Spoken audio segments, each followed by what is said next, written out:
Wel, Mr Cadeirydd a chyfeillion, diolch i chi Trefor am eich geiriau caredig o gyflwyniad. Gai ddiolch yn fawr i swyddogion y Steddfod a'r Pwyllgor Llen am y gwahoddiad caredig i ddod yma i'r Babell Lên. Mae hi'n fraint gael sefyll ar y llwyfan yma ac yn fraint cael cyfeirio at Edward Llwyd. Ac mi rydw i wedi rhoi rhyw grynhodeb byr ar un dudalen o'r rhai o'r sylwadau yma. Dwi'n gobeithio bod y rhan fwyaf yna chi wedi cael un wrth ddod i mewn. Dwi am dalu diolch cyhoeddus i ddau sydd wedi bod yn gefn mawr i mi wrth chwilio am stwff ar gyfer y sgwrs yma, Dr Brynley Roberts a Dr Dyfed Ellis Griffith, y ddau yn arbenigwyr ar Edward Llwyd. Wel, gan yn bod ni yn y Babell Lên y bore yma, gai gychwyn drwy ddyfynnu Sir John Morris Jones. Fel hyn roedd o'n deud yn y traethodydd ychydig dros 100 mlynedd yn ôl. Dyma John Morris Jones. Mi ddewisais Edward Llwyd yn destun yr anerchiad hwn, oherwydd mewn rhan y gallech bod heb glywed amdano o'r blaen. Nid oes rhyw lawer iawn pen glywais amdano gyntaf fy hun. Yr wyf yn cofio'r adeg yn dda. Yr oeddwn yn meddwl y pryd hynny fy mod yn gwybod cryn dipyn am Gymraeg. Mwy o lawer nag wyf yn meddwl fy mod yn ei wybod yn awr. Ac felly, synnwyd fi braidd wrth ddarllen yn arlithiau'r Proffeswr Rhys am ryw Edward Llwyd, gŵr nas clywswn i erioed amdano. Ac awdur llyfr a gyhoeddwyd yn Rhydychen yn 1707, ac mae fe oedd yr ieithegydd mwyaf y gall y Cymru ymfalchio ynddo. Dyna John Morris Jones. Felly dyna esgus go lew i minne ofyn pwy oedd Edward Llwyd. A gai sôn yn gyntaf am y dyn, a throi wedyn at y Naturiaethwr. Mi roedd o'n defnyddio nifer o ffurfiau ar ei enw. Lloyd, Llwyd efo H a Llwyd efo W. Ac fel y clywson ni yn y cyflwyniad, dowch efo fi i ardal Llanforda, y tu draw i Groes Oswallt, heb fod ymhell o'r maes yma heddiw. Y flwyddyn ydy 1660.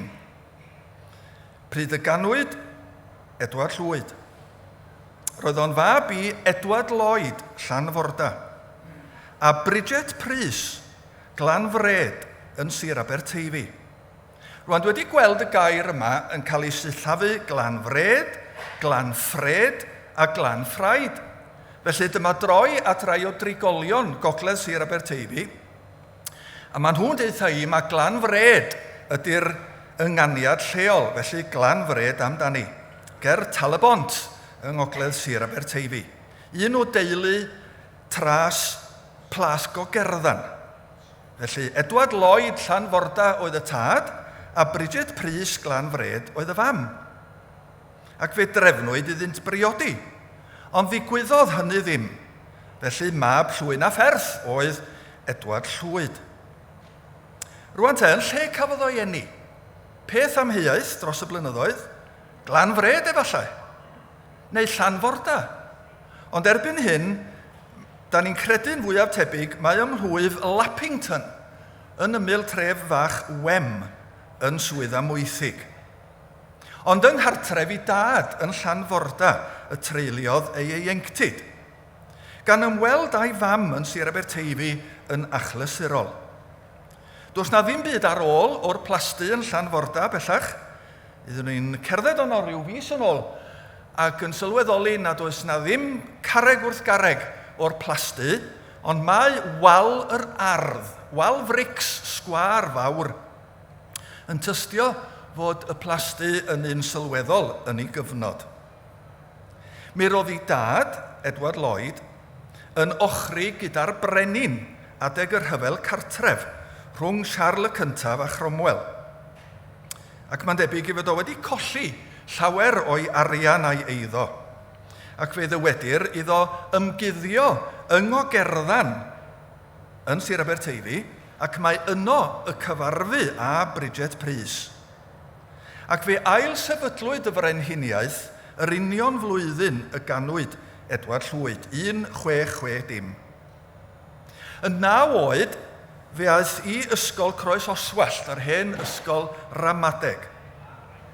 Ac mae'r adeilad yn dal i sefyll, ac os gewch chi gyfle, reit yn ymyl yr eglwys, yng nghanol Croes Oswallt, mae'r adeilad hwnnw bellach yn gaffe ar y llawr isa ac yn amgueddfa i fyny'r grisiau. Lle diddorol iawn. Ac yno ath o i'r ysgol yn 9 oed. Mae yna hanes amdano fo yn dechrau casglu planhigion yn ifanc iawn.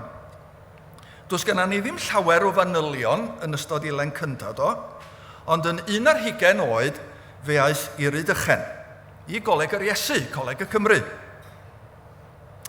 I astudio'r gyfraith, ond ni orffennodd ei gwrs gradd, ond mi fu yno am ryw 8 mlynedd.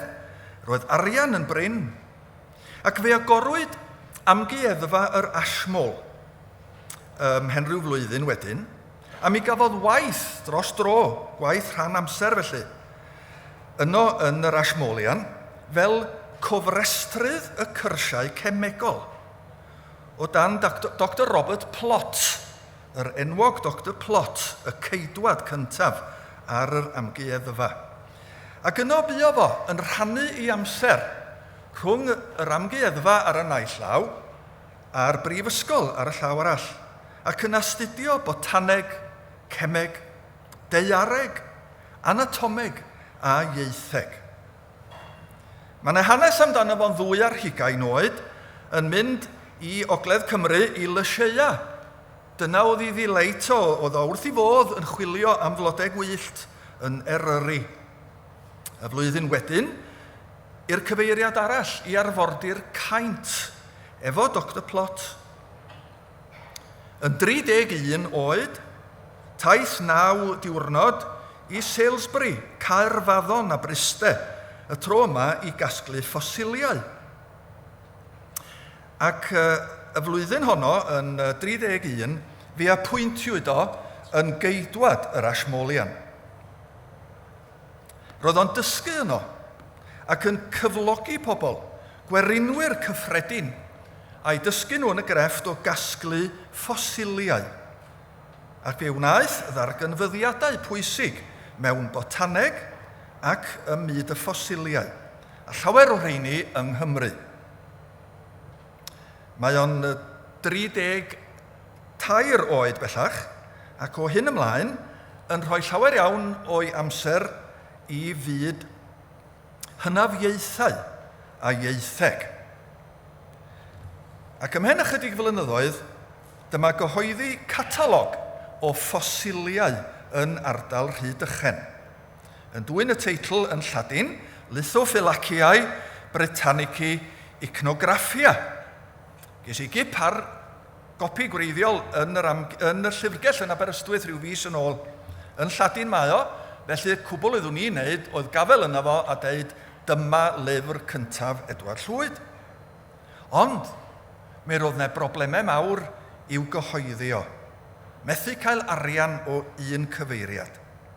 Ond o'r diwedd, ac roedd o'n syndod i mi ddarllen hyn, fe berswadiwyd 10 o enwogion i gyfnod o i danysgrifio pobl fel Pepys a Sloane ac Isaac Newton. Pob un yn addo prynu 10 copi yr un, yn ogystal ag 20 copi i'r awdur, ac felly fe argraffwyd rhyw 120 o gopïau. Ac fel canlyniad i gyhoeddi'r gyfrol, y gwnaeth Sir Hans Sloane ei ddatganiad enwog mae Edward Llwyd oedd y naturiaethwr gorau yn awr yn Ewrop. Roedd yr Ashmolean, yr amgueddfa, yn talu am lyfrgellydd ac is-geidwad i'w gynorthwyo, a Llwyd ei hun fyddai yn ei hyfforddi. Myfyrwyr ifanc o Gymru oedden nhw fel arfer, Ac yn ogystal, mi fyddai ffrindiau Llwyd, prifathrawon o ysgolion gramadeg Cymru yn y cyfnod, yn anfon rhai o'i bechgyn gorau ato i weithio fel ysgrifenyddion neu gopiwyr. Gweithio hefo Llwyd yn yr amgueddfa am gyfnod ac yna, efo lwc, yn cael ei derbyn i'r brifysgol. Rwan ar y pryd, mi roedd Edmund Gibson wrthi yn paratoi argraffiad newydd o'r llyfr clasurol y Britannia gan Camden. Mae Camden's Britannia ymysg llyfrau enwocaf a phrinaf y cyfnod. Ac i mi gael egluro hyn a dangos i chi'n gyhoeddus mor dwp ydw i, rydyn ni wedi gweld copi o'r llyfr yma flynyddoedd lawer yn ôl, anferth o lyfr mawr trwchus, Camden's Britannia. Ac ynysu am gael copi i mi fy hun, a digwydd gweld y Mae Colwyn rhyw 2 blynedd yn ôl, fod ne 2 gopi ar werth mewn arwerthiant gyhoeddus. A dyma fynd ono. A fi'n deud wrth fy hun, dwi'n fodlon rhoi 300, a mi ai fyny i 4 os oes rhaid. Fe werthwyd y copi am 500 o bunne. Os gwelwch chi ar y maes gopi o Camden's Britannia am hanner coron, prynwch o. Yn ddiweddarach, dyma Edward Llwyd, ar ôl cael y gwahoddiad yma, mi ddylwn egluro Edmund Gibson rwan, yn paratoi argraffiad newydd o'r llyfr yna, Camden's Britannia. Arolwg ydi o wahanol siroedd Prydain. A dyma fo'n gofyn i Edward Llwyd ail baratoi yr arolwg o siroedd Cymru, a felly fi. A dyna pam iddwn ni am gael copi o Camden's Britannia yn bennaf, a mi ges i siom yndo. Ond, yn ddiweddar iawn, rhyw flwyddyn neu 2 yn ôl, digwydd gweld fod yr rhan am Gymru bellach wedi'w gyhoeddi ar wahân. A dyma fo. Mae o werth i weld, heb sôn am ei gynnwys, ac mae o'i gael am lai na hanner canpunt. Yr arolwg o siroedd Cymru gan Edward Llwyd ar gyfer Camden's Britannia. Holwch yn y siopau llyfrau ai-law ar y maes, ac mae hwn ar werth. Y cam nesaf oedd paratoi holiadur o dan y teitl Parochial Queries, ac anfon hwn 4,000 o gopïau at glerigwyr, ysgol feistri a bonedd pob plwy yng Nghymru, yn holi ynglŷn â daearyddiaeth, henebion a byd natur, plwyfi Cymru. A phan oedd o'n 37 oed, ym mis Mai y flwyddyn honno, dyma gychwyn ar daith, gyda 3 chydymaeth. Robert Wynne o Sir Gaernarfon, William Jones o Sir Feirionnydd a David Parry o Sir Aberteifi. A mi fuan nhw'n crwydro De Cymru a siroedd Henffordd a Chaer Loyw. A thua diwedd yr haf, fe sgrifennodd Edward Llwyd at gyfaill gan ddweud, rwyf yn fodlon iawn ar waith yr haf, yn arbennig ynglŷn â llawysgrifau Cymreig a deunydd ar gyfer cyfrol ar fyd natur. Roedd o wrthi yn casglu gwybodaeth. Ar flwyddyn ganlynol, dyma droi am Ogledd Cymru, cyn croesi i Iwerddon ac oddi yno i'r Alban. A dywedir fod y grŵp wedi chwilio pob twll a chornel. Ac fe barhaodd y crwydro gan gynnwys 4 mis arall yng Nghymru, cyn troi am Gerniw ac yna i Lydaw. Dychwelyd i Rhydychen yn 1701 ar ôl 4 blynedd o grwydro. A theithio dros 2,000 o filltiroedd. A hynny, cofiwch, fe ganwyd o yn 1660. Roedd o'n byw yn ystod y cyfnod sy'n cael ei alw yn Oes yr Ia Fach, cyfnod o hafau gwlyb a geiafau garw. A dwi'n ddim sôn am ffyrdd taclus nag oedd. A fedrech chi'm neidio ar y bus na'r tren yn y cyfnod hwnnw. A blin fy'r daith fwy nag unwaith.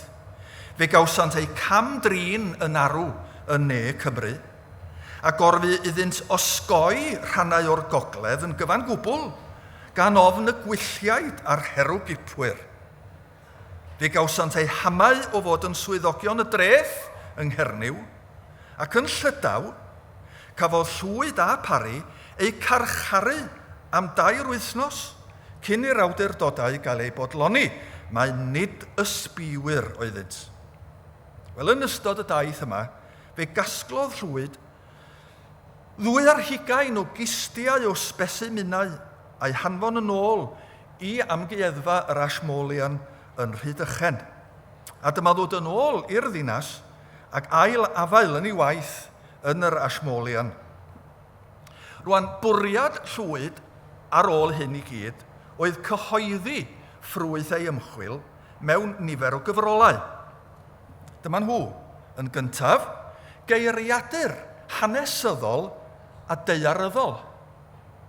Yn ail, Archaeologia Britannica, sef pwyslais ar iaith, cymhariaeth o'r iaith Gymraeg a ieithoedd Ewropeaidd eraill. A'r rhan yna yn dwyn y teitl Glossography, ac fe gyhoeddwyd hwnnw.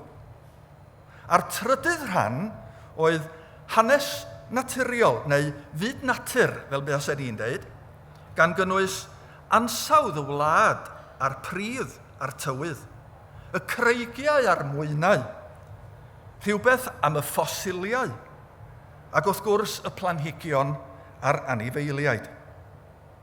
Wel, ymhen 2 flynedd, mi roedd yna un rhan yn barod i'w gyhoeddi. Yr hanes, y glossography, hanes yr ieithoedd. Yn barod i'r wasg, ac fe rhoddwyd yn nwylo'r argraffwyr. Gwrandwch, fe fu oedi am 4 blynedd oherwydd problemau argraffu. Oes na rywun yma yn gallu cydymdeimlo ar sylw yna. Da ni ddim callach heddiw. Ond fe gyhoeddwyd y glossography yn 1707.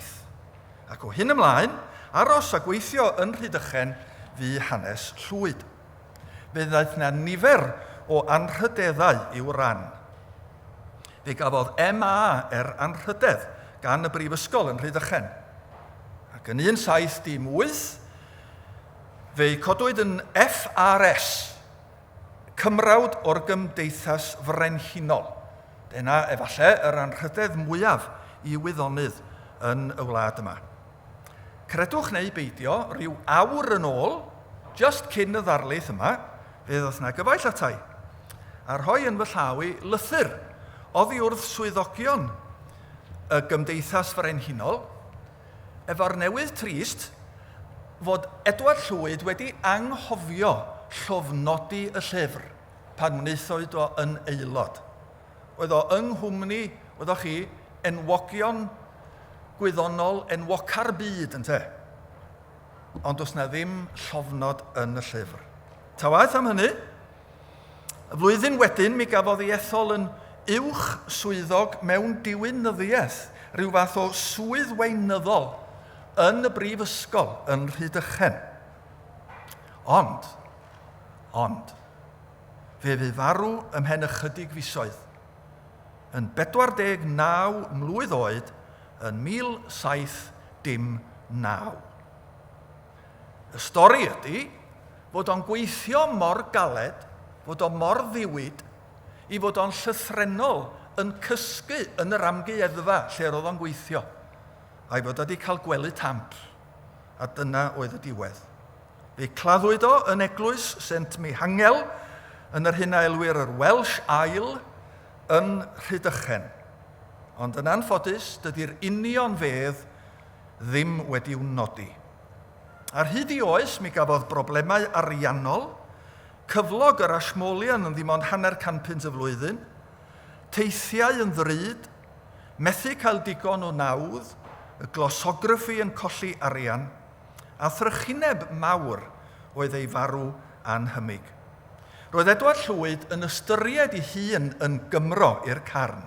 Mae o'n deud, nid sais mohonof, ond un o'r hen frythoniaid. Ac mai yr ochr draw I glawdd offa y cafodd o'i fagu, mi roedd teuluoedd a theuluoedd bonedd yr ardal honno yn y cyfnod hwnnw yn ystyried I hunin yn Gymru. Meddyliwch teulu'r Hanmer enghraifft, gair enw Normanaidd, ond y teulu yn siarad Cymraeg ac yn cefnogi Owain Glyndŵr. A hyd yn oed heddiw, croeswch y ffin o Sir Drefaldwyn yma I Sir Amwythig, a drychwch ar y map a drychwch ar yr arwyddion. A dyma rai o'r enwau sydd yn yr ardal honno yng nghyffiniau Croes Oswallt heddiw. Porth y Waun, Nant Mawr, Trefonen, Nant y Caws, Coed y Go, Tyn y Coed, Nant y Gollen, Llwyn y Maen, Pentre Gaer, Rhyd y Croesau a Phant Glas. A phob un o'r hynna yn Lloegr os ydyn ni'n diffinio'r ffin heddiw. Fe adawodd Edward Llwyd gasgliad enfawr o ddogfennau a llawysgrifau ar ei ôl. Ond yn rhyfedd ac syndod mawr, fe gwrthodwyd nhw gan Goleg yr Iesu a chan Lyfrgell y Bodleian yn Rhydychen. Olynydd Llwyd fel ceidwad yr Ysmolian oedd David Parry, a fu'n gynorthwywr da iddo ar hyd I oes. Ond, ar ôl marw Llwyd, fe aeth pethau'n fler. Trodd Parry yn feddwyn ac yn lleidr, ac fe esgeluswyd y casgliad. Fe brynwyd y mwyafrif o'r dogfennau gan Sir Thomas Seabright, ac fe rhoddwyd nifer ohonyn nhw, nifer sylweddol, yn rhoddion I bobl fel Thomas Johns yr Hafod yng Ngogledd Sir Aberteifi, ac eraill I Goleg y Drindod yn Nulyn. Ac ym mis Mawrth 1807, rhyw 100 mlynedd ar ôl marw Llwyd, ar gyfnod o rew caled, fe fu tân difrifol yn yr Hafod, fe losgwyd y tŷ a chollwyd bron y cyfan o'r llyfrgell. Fe ddaeth rhai o ddogfennau Llwyd I feddiant Sir Watkin Williams Wynne yn Wynne.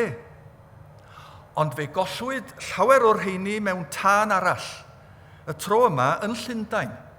Roedden nhw wedi anfon llawer o'r dogfennau yma I Covent Garden I gael eu rhwymo, ond meithon ar dan ac fe gollwyd rheini hefyd. Ac I gwblhau y stori ryfedd, fe arbedwyd rhai o'r dogfennau yn Wynne, ond mi fu yna dan yn fanno hefyd. Ac yn 1858, fe gollwyd y cyfan.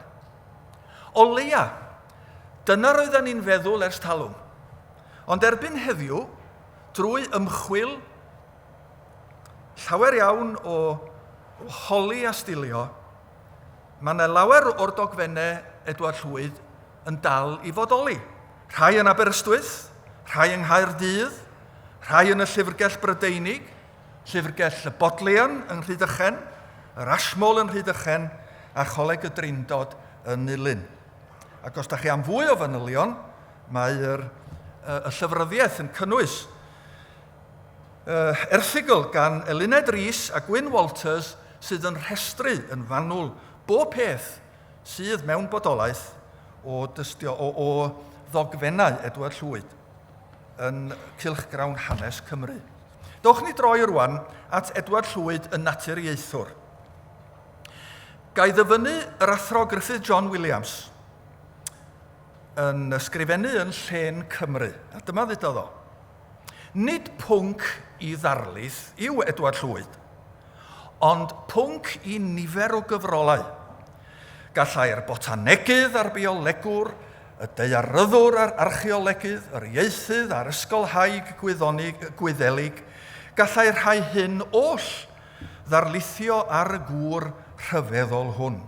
Ac mae Frank Emery a Brynley Roberts hefyd yn pwysleisio'r perygl o ystyried ei ddiddordebau ar wahân.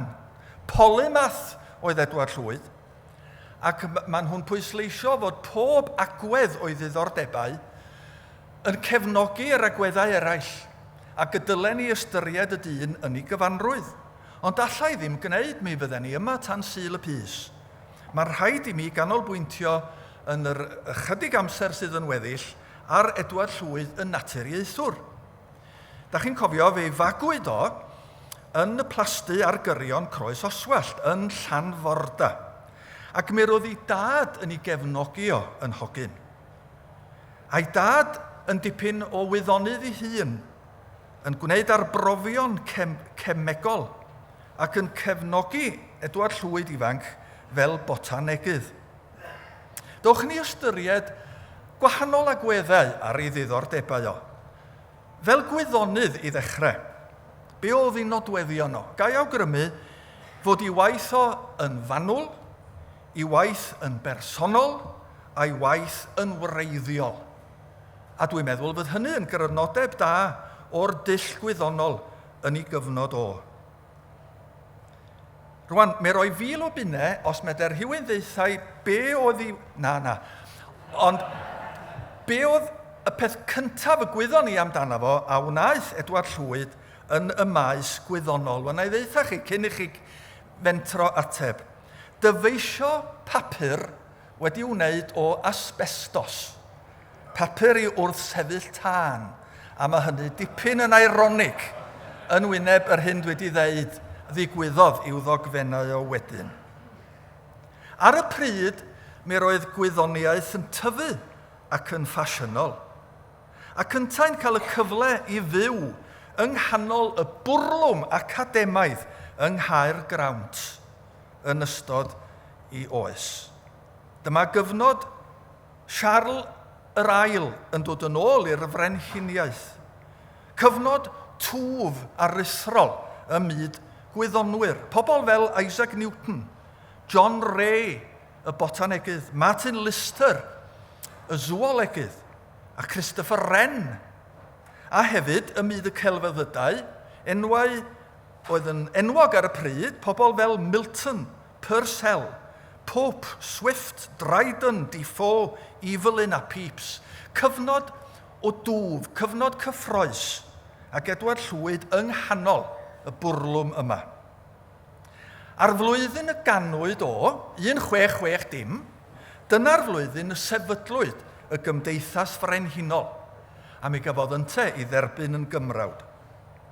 Dowch ni droi rwan at daeareg, Edward Llwyd y daearegwr, astudiaeth o'r creigiau, ac yn fwyaf arbennig y diddordeb mewn ffosiliau. Rwan, mae yna fwy nag un gred wedi bod, be oedd y ffosiliau.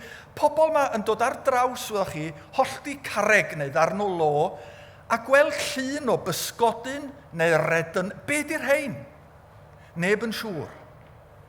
Un gred oedd fod nhw wedi tyfu o ryw fath o hadau a aeth i mewn i'r creigiau. Hadau yn y creigiau? Wel ia, adeg y diliw, adeg Noa, fod y diliw wedi cario ryw fath o hadau neu enynau neu rhywbeth i mewn i'r creigiau, a mae dyna beth ni'n weld. Neb yn siŵr. Ail ddamcaniaeth oedd fod y brenin mawr ei hun wedi gosod y ffosiliau yma yn fwriadol yn y creigiau mwyn drysu dyn. A'r trydydd damcaniaeth, tybed, marc cwestiwn mawr.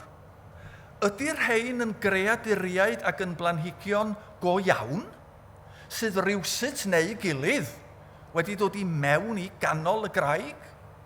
Neb yn siŵr. Ar y pryd, y gred oedd fod y ddeiar wedi'w chreu 4,000 o flynyddoedd cyn Crist. Mi roedd Shakespeare yn dyfynnu'r dyddiad yna, ac mae yna ddigon o feiblau ar gael heddiw ar dyddiad yna ar ymyl y ddalen, 4,004. A dim ond yn raddol iawn, y tyfodd y syniad fod y ddeiar yn hen iawn. Ac yn groes i syniad Llwyd o'r greadigaeth ddwyfol. Beth felly oedd cyfraniad Edward Llwyd ym myd daeareg? Gai awgrymu mai casglu, disgrifio, enwi, dosbarthu a darlunio. Ac fe'i galwyd yn un o sylfaenwyr paleontoleg yr astudiaeth o ffosiliau. Ac roedd o hefyd yn ymddiddori mewn tir ffurfiau ac yn credu mae'r mynyddoedd uchaf yw'r rhai mwyaf serth. A'i ddamcaniaeth oedd, cerwch i fyny i ben y mynyddoedd a maen nhw'n serth, maen nhw'n bigfain, oherwydd maen nhw fwy o law ac eira fan honno nag sydd ar lawr gwlad. Hynny ydy, doedd o ddim wedi deall, doedd o ddim wedi clywed am ddamcaniaeth a'r gwybodaeth sydd ganddo ni heddiw o'r rhew lifau sydd wedi newid ansawdd y wlad. A dwi'n gadael daeareg yn y fan yna i bobl fel Dyfed Ellis Griffiths sy'n gwybod llawer mwy. Beth amdano fo fel sŵolegydd? Oedd ganddo fo ddiddordeb mewn anifeiliaid? Wel oedd. A dyma chi fil o bunnau eto, os fedrwch chi ddeithau, be oedd ei gyfraniad cyntaf o i fyd sŵoleg. Oedd o'n yn 33 erbyn hyn, ac mi sgwennodd lythyr at un o sŵolegwyr enwocaf i gyfnod, Martin Lister, yn deitha fo am ryw ddigwyddiad yma yng Nghymru, a chredwch neu beidio, pla o locustiaid. Ia wir, hanes locustiaid yng Nghymru yn 1693. Mi ddudes i fod o wedi anfon holiadur, 4,000, dros bob plwyf yng Nghymru. Ac yn ffodus, mi gafodd nifer o atebion gan glerigwyr ac ysgolfeistri ac yn y blaen, ac mae llawer o'r rheini ar gael.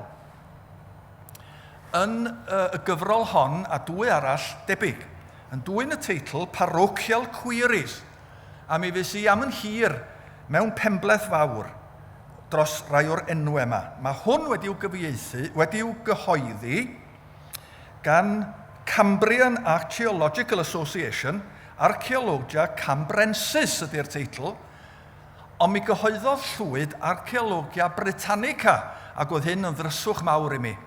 Wel, dyma ni, yn 1911, yw chydig llai na chanrif yn ôl y cyhoeddwyd hwn, ac be ydy'r atebion gafodd o bob cwr o Gymru, a dyma chi un dyfyniad. William Rowlands o Sir Gaernarfon yn anfon gwybodaeth at Edward Llwyd ynglŷn ag anifeiliaid. Be oedd yn bryn?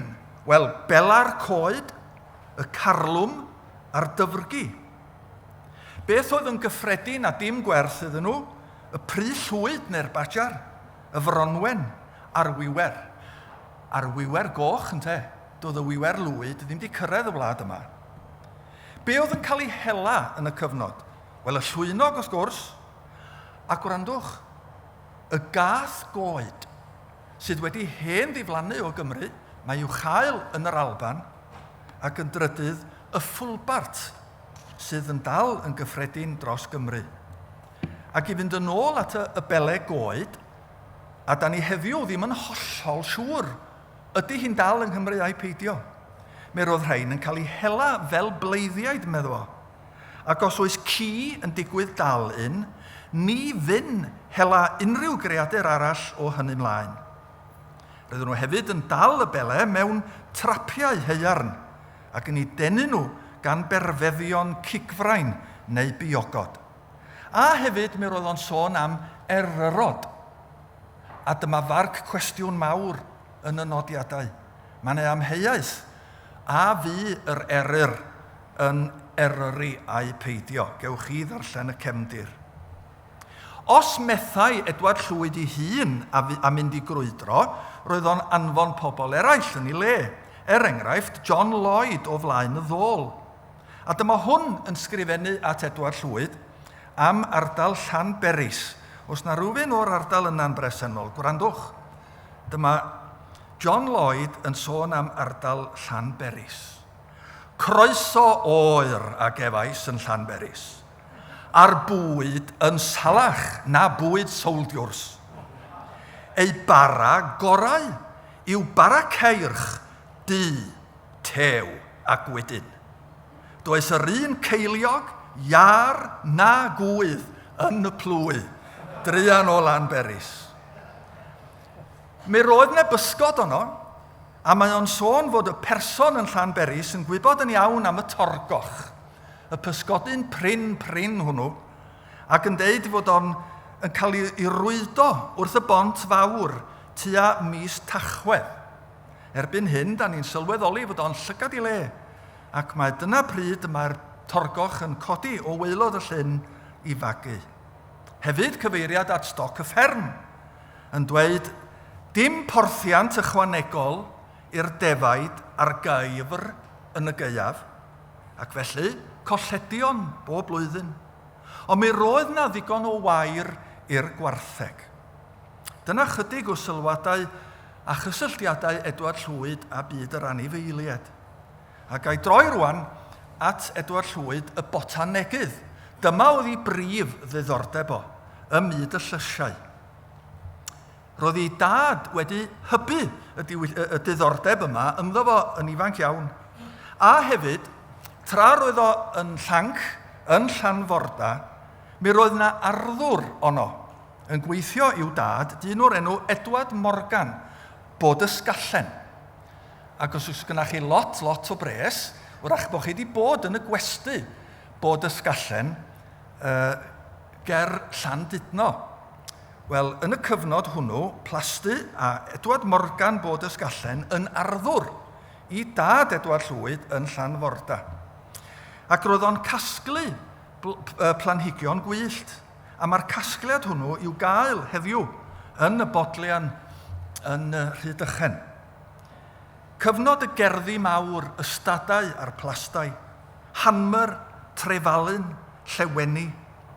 Ond yn Llanforda, mae roedd y pwyslais yn wahanol.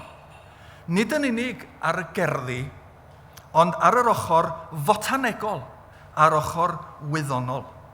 Ac mi roedd Edward Llwyd yn cadw llygad barcud ar y planhigion gwyllt yma, ac yn gofyn, ydy'r rhain yn blanhigion meddygyniaethol? Ydyn nhw'n perthyn i'r llysiau llesol? Rwan, mae gan y Sais air rhyfedd a diddorol am yr rhain. Y gair simples.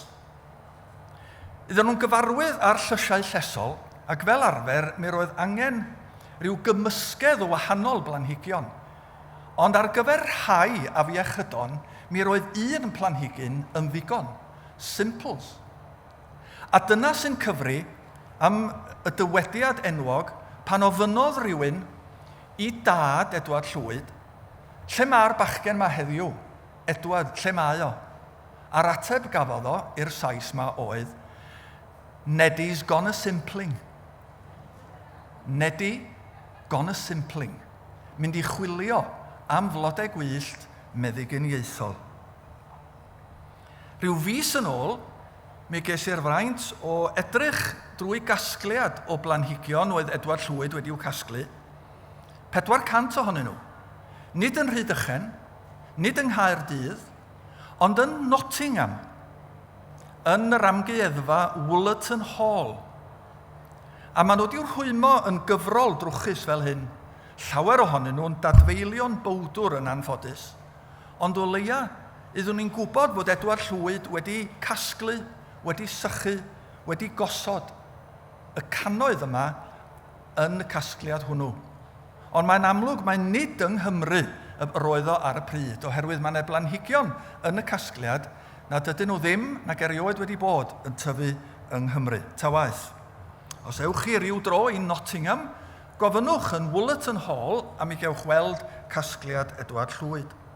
Mewn erthygl yn y Naturiaethwr, rhyw 20 mlynedd yn ôl, mae Arthur Chater, y botanegydd o Aberystwyth, yn trafod fod yna nodlyfr llysieuol o iddo Llwyd wedi dod i'r golwg, sy'n rhestru y planhigion y daeth ar eu traws yn ystod ei deithiau.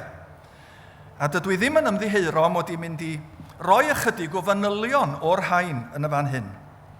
Enwi'r rhai o'r llecynnau a rhai o'r planhigion.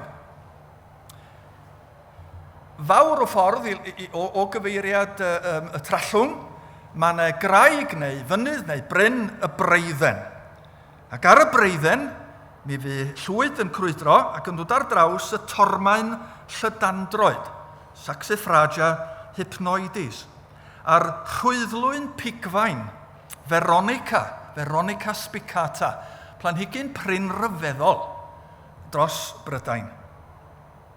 Mi ath I lawr I gyfeiriad Aberdyfi ac I grwydro glan y môr, ac yn dod o hyd I celyn y môr, Eringia, pabi corniog melyn, glaucium, y tywodlus arfor a'r taglus arfor, Honcinia a Calistija. A'r planhigyn hardd hwnnw gyda'r enw yn Gymraeg, pig yr aran rhyddgoch. Yn Lladin, Geranium sanguineum. A'r enw Saesneg, oedd ymhlant I wrth I bodd yn clywed dad yn rhegi pen iddyn nhw'n fach, y Bloody Cranes Bill. A mi fedrwch dyfu hwnnw yn yr ardd, neu mi fedrwch I fwynhau o yn y gwyllt, ac mae o ymysg blodau harddaf sydd ganddo ni. Mi droth I drwy'n I gyfeiriad Craig yr Aderyn. Wyddoch chi lle mae Craig yr Aderyn yn nyffryn dysynu I gyfeiriad Tywyn. Ac yn y fan honno, Edafeddog y Mynydd, Anteneria, a'r rhedynen fach sydd yn goch ar ei chefn, y ddieg rhedynen gefngoch, Cetrach. Yn y tyno hir ger Machynlleth, cartref brawd I fam, dyma fynd i'r tir corslyd, a dod o hyd I helygen fair, y bog myrtle. A'r planhigyn diddorol hwnnw y gwlithlus, y drosera, syndiw. Planhigyn sydd yn tyfu ar dir gwael, tir sydd yn brin o nitrogen, ac felly yn dal rhyw bryfetach. Wyddoch chi'r gwybed bach yma sy'n eich brathu chi ambell I dro yn yr haf, planhigyn sydd yn dal rheini, ac yn ei byta nhw'n llythrenol, ac yn cael maeth, yn cael protein, ac mae'r heini i'w cael ar y corsydd, ond nid yr un cyffredin hyd yn oed, ond y gwlithlus hirddail, drosera intermedia, oedd hwn yn dipyn o fotanegydd. Yn yr un lle, mae'n dod o hyd I lafn y bladur. Ac yma yn y babell len, dydw I ddim yn ymddiheuro am dynnu'ch sylw chi i'r enw. Yr enw Cymraeg, llafn y bladur. Planhigyn bach fel hyn, blodau melyn, a mae'r dail yn fflat ac ar hanner tro, fel llafn y bladur. Yr enw Lladin ydy Narthisium ossifragum. Gawn ni oedi am eiliad. Ossifragum. Medden nhw os y gair am asgwrn. A fragum yn golygu brau, fragile. Wel, pam ar wyneb y ddeiar, mae planhigyn bach efo blodau melyn reit ddeniadol yn cael ei alw yn esgyrn brau. Wel, am y rheswm yma, mae o'n tyfu ar dir sydd yn brin o galch. Tir asid, tir sur. Ac mi roedd yr hen ffermwyr 200-300 mlynedd yn ôl wedi sylweddoli. Os oedd ei stoc nhw, os oedd ei gwartheg a'i defaid nhw yn pori ar dir felly, dydden nhw ddim yn tyfu'n dda, dydden nhw'n gwneud yn dda. Rydden nhw mewn perygl o gael esgyrn brau, rickets, fydwch chi. Ac mae nhw'n deud, dowch ni osgoi y tir yna, oherwydd os di'r planhigyn yna, mae o'n arwydd, da dydy o ddim yn le da i'r stoc bori. Narthisium ossifragum. Mi ath I ben y Berwyn, lle mae Sir Ddinbych, Sir Feirionydd a Sir Drefaldwyn yn ymgyfarfod. Cadair Berwyn, Cadair Fronwen, Moel Sych. A chi sydd wedi mwynhau crwydro yn y lle yna, mi fedrwch enwi'r planhigyn nesaf o blaen ni. Mwyaren y Berwyn, neu Mwyaren Dwywan. Planhigyn enwog. Da ni gyd yn gyfarwydd â chasglu mwyarduon, oddi ar y gwrychoedd a'r cloddiau. Wel, dyma chi fwyaren fach, efo deilen fawr, sydd yn ymgripio ar y tir llwm ar ben y berwyn ac yn cynhyrchu ffrwyth ambell dro, ond nid ffrwyth du, ond ffrwyth melyn neu felyngoch, ac sydd yn bryn ryfeddol. Mi fedrwch chi byta nhw, ond mi ddaru rhywun i disgrifio nhw fel mwyar duon wedi siomi. A dyma Edward Llwyd yn dod ar ei traws nhw. Mi ath i ardal Afon Hafren a dod ar draws llysiau'r milwr a'r berwr melyn i fyny'r aran benllyn ger Llyn Tegid ac eto y tormaen serenog a'r friweg a'r llyg eiron y cranberry. Dringo'r Wyddfa wrth gwrs a dod ar draws Prenyddannodd y rose roots sedum a'r saxifraga stellaris, eto fyth y tormaen serenog, a thywodlus y Gwanwyn, planhigyn arbennig sydd ganddo ni yn Sir Fflintcw, am ei fod o'n gallu gwrthsefyll plwm y Gwenwyn yn y pridd, ond hefyd yn tyfu ar lethrau'r Wyddfa.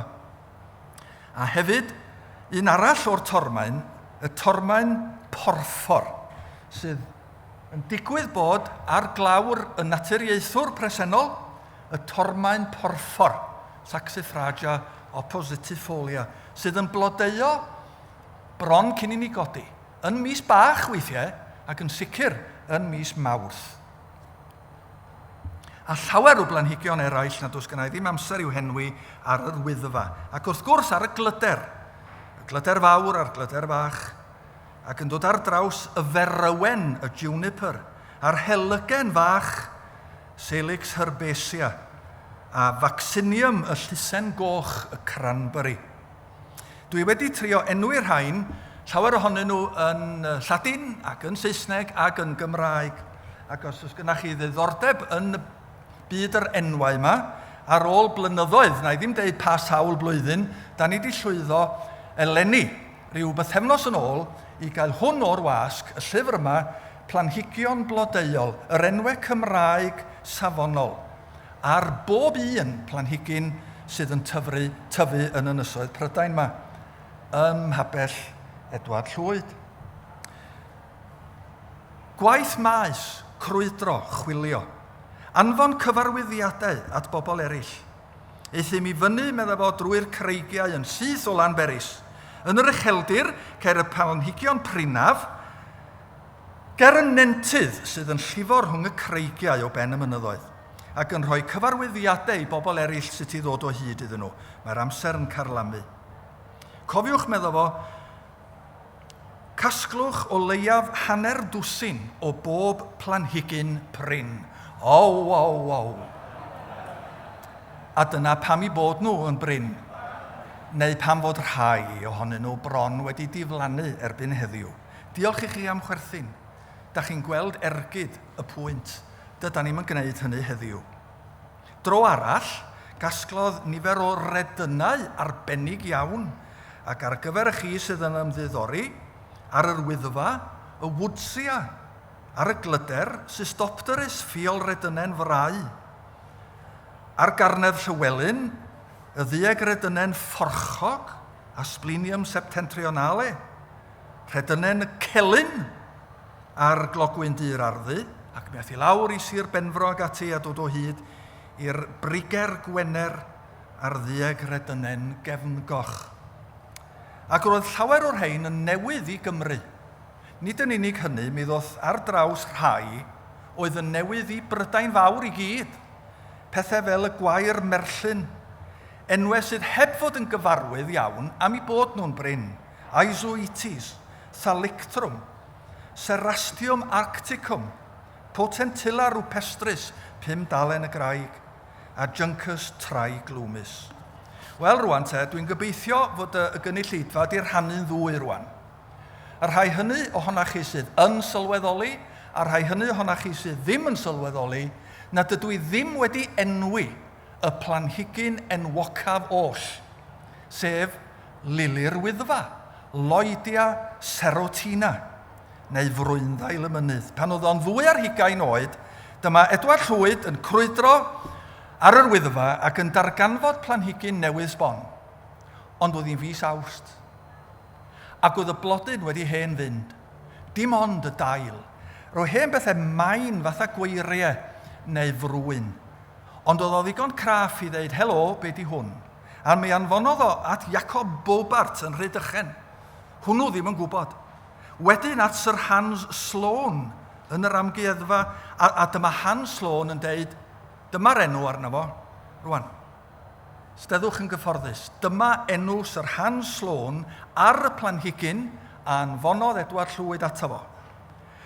Bulbosa alpina iungsifolia pericarpio unico erecto in sumno cauliculo dodrantali. Chwarae teg iddo fo.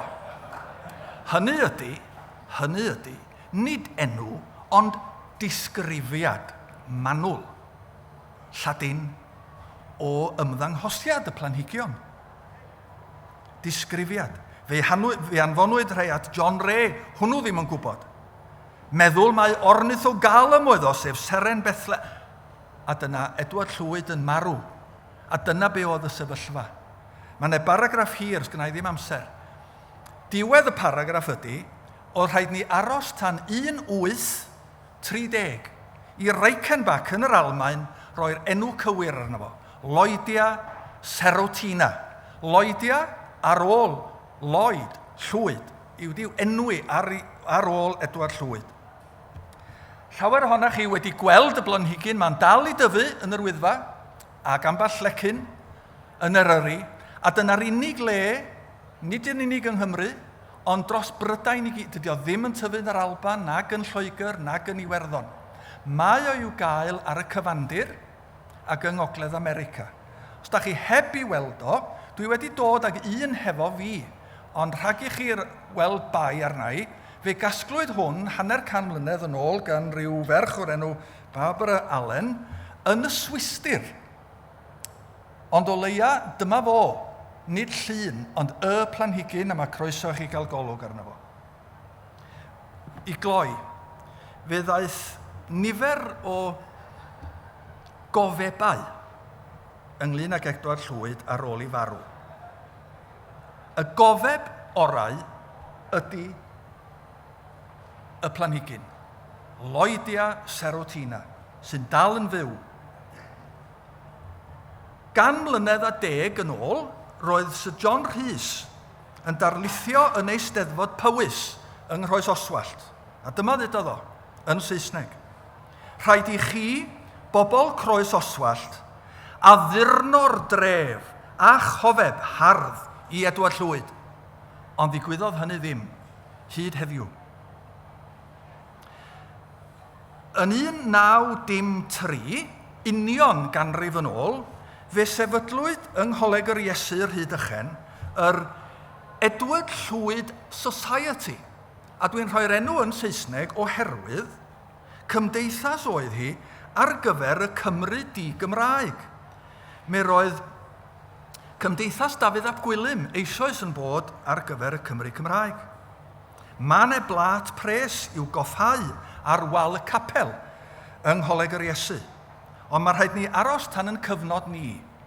Ac yn 1978, 5 mlynedd ar hugain yn ôl, dyma Dafydd Davies yn sefydlu Cymdeithas Edward Llwyd, sydd â thros 1000 o aelodau bellach ym mhob cwr o Gymru ac yn mynd o nerth i nerth. Fe sefydlwyd gardd Edward Llwyd yn Llanberis gan yr Amgueddfa Genedlaethol yn ddiweddarach. Yn ystod y 90au blynyddoedd diwetha yma, mae yna adeilad newydd llyfrgell yn y coleg yn Wrecsam, yn yr athrofa sy'n dwyn yr enw Adeilad Edward Llwyd. Mae'r ardd fotaneg genedlaethol yn Llanarthne yn talu ryw chydig o sylw, ac mae yna bwysau arnyn nhw i sefydlu gardd Edward Llwyd yno.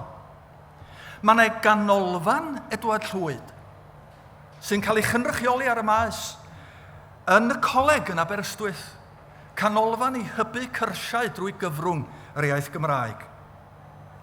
Ac fe ddaeth y pen llanw 2 flynedd yn ôl.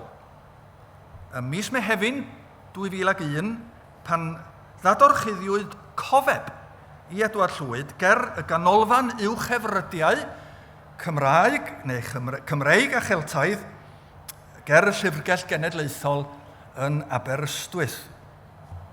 A dyma'r naturiaethwr yn dangos y dadorchuddio gan Dafydd Wigley a Brynley Roberts oedd yn rhoi'r anerchiad. Cerwch yno i fwynhau y gofeb hardd yma y tu allan i'r arddangosfa. Gai gloi gyda tair teyrnged i Edward Llwyd. 2 yn ei gyfnod ac 1 yn ein cyfnod ni. Y botanegydd enwoca yn ei oes oedd John Ray, ac roedd John Ray yn cyhoeddi llyfrau safonol iawn.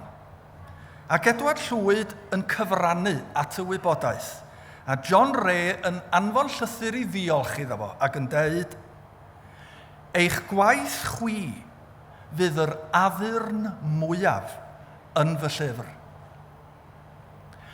Sir Hans Sloane, sylfaenydd yr amgueddfa Brydeinig, yn ei ddisgrifio fo fel y naturiaethwr gorau yn awr yn Ewrop. A'r athro Griffith John Williams yn sgrifennu yn y 60au ac yn deud, gwrandwch, dyma yr ysgol haig mwyaf amryddawn a galluocaf a welodd Cymru erioed. Meini nadd a mynyddoedd, a gwaliau ac olion dinasoedd, a dail dy fyfyrdod oedd, a hanesion hen oesoedd. Diolch yn fawr.